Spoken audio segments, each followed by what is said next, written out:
సంవత్సరాలు ఎందుకు మూతపడ్డదంటే అప్పుడు తెలుగు మీడియం ఉన్నది కాబట్టి తెలుగు మీడియాన్ని ఎవరు పంపక ఇంగ్లీష్ మీడియం అయిన కారణంలో ఇంగ్లీష్ మీడియం అయింది అని అందరూ ఇంగ్లీష్ మీడియం పంపితే ఇక్కడ 3 విద్యార్థులతో క్లోజ్ అయింది.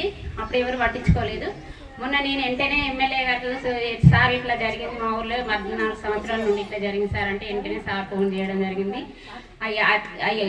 అవసరం అనుకుంటే అందరినీ వాళ్ళు పిలిపించిండు. తెల్లారి వరకు sir MDO sir MRO sir అందరూ మన ఎంఈఓ సార్ వచ్చాడు. వీళ్ళు ఇక్కడ ఈ పెద్ద సార్ వచ్చాడు. వచ్చి అందరూ వచ్చి స్కూల్ చూసి మీరు స్కూల్ మాత్రం రిపేర్ చేయండి, మీరు ఏదన్నా విధానంగా మీరు ఫండ్స్ తెచ్చుకుంటారని రిపేర్ చేయండి అంటే మళ్ళొకసారి మేము ఎమ్మెల్యే గారి దగ్గర పోయి సార్ ఇట్లా అంటే చెయ్యి నువ్వు కుమారు చేసినాక నేను కంపల్సరీ ఇస్తాను అన్నాడు సార్ నిధులు. మేము మొత్తం కంప్లీట్ చేయాలి. స్కూల్ మన ఊరు స్కూల్ మనకు కావాలి. మన పిల్లలు బయటికి పోయి చదువుకున్నాడు ఎందుకు, పేదవాళ్ళు ఉన్నారు ఉన్నవాళ్ళు ఉన్నారు అందరూ ఒక తీరు లేదు కాబట్టి ఆ పేదవాళ్ళు కూడా కూలి చేసి చదివిస్తుండ్రు ఒకరిని చూసి ఒకరు. ఆ బయట ఫీజులు కట్టే బదులు మనకు ఫీజులు కడితే పిల్లలకు మంచిగా పొదుపు చేసుకోవచ్చు, పోస్టులు వేసుకోవచ్చు అన్న ఆలోచనతో మేము ఈ స్కూల్ ప్రారంభం చేయాలని తలుచుకున్నాము. మేము కరెక్ట్గా అందరూ ఊరంతా ఏకమై కూడా అందరూ ఇంటి పేరెంట్స్ కూడా అందరు చెప్పాము, అందరూ పంపిస్తామన్నారు. అందరికీ కూడా చెప్పి పంపించిండు. నిన్న మొన్న అందరం జాయిన్ చేసినాం. ఇప్పుడు ఇవాళ సార్ ప్రోగ్రాం పెట్టాము. ఇక ఇప్పుడు సార్ మాట్లాడతారు. దీంతో ఎంఈఓ గారు, అదేవిధంగా ప్రధానోపాధ్యాయులు గారు, ఉప సర్పంచ్ గారు, ఎంఆర్ఓ గారు, ఎంపీడీఓ గారు, మన పక్క గ్రామాల నుంచి వచ్చిన గౌరవ సర్పంచ్లందరికీ, మీడియా మిత్రులకు, ప్రతి ఒక్కరికి పేరు పేరున నా హృదయపూర్వకమైన నమస్కారాలు తెలియజేస్తున్నాను. 14 సంవత్సరాల క్రితం మూతబడిన పాఠశాలను తిరిగి ఈరోజు పునః ప్రారంభించుకోవడం చాలా సంతోషంగా ఉంది.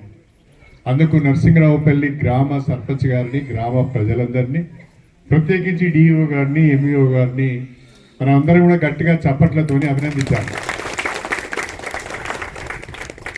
స్కూల్ మూతపడ్డది అని నా దగ్గరికి శోభారాణి గారు వచ్చి చెప్పారు.